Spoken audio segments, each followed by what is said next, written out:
America is not what it once was. I've got some bad news for people who don't travel internationally. The world hates us, okay? We're not the big dogs. We don't have the clout that we once had. We aren't even like statistically on top of anything, education or anything anymore. And I've traveled a lot internationally. Over COVID, obviously, I stopped.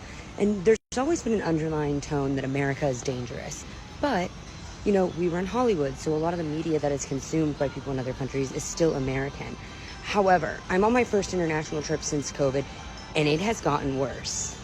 I have heard from every nationality that America is dangerous, but I arrived in Indonesia, which is a country that, you know, a lot of people aim to get out of and go to America. And the first thing that my taxi driver says to me is that he's afraid of America because of all the poppy seeds that we're taking and all the jazz powder that people are using.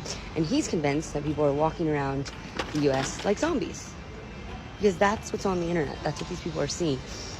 And I think it's a really big lesson if you are sheltered and are not leaving the US. We don't got it. Like, we don't got it anymore.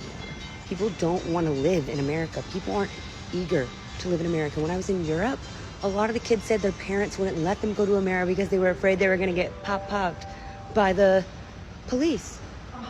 Like, those are the fears. The only fear that Americans have when their children travel overseas is that they're going to be, like in the movie Taken, which is a very small possibility. And they just use that as a fear. I don't even, like, that's not really even a founded fear. People aren't taking Americans when we go, because you know how big of a hell case they would raise if some little white girl went missing?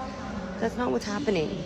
But what is happening is other people from other nations are going to America and bad things are happening to them. So, just a reminder, we ain't shit. We ain't shit.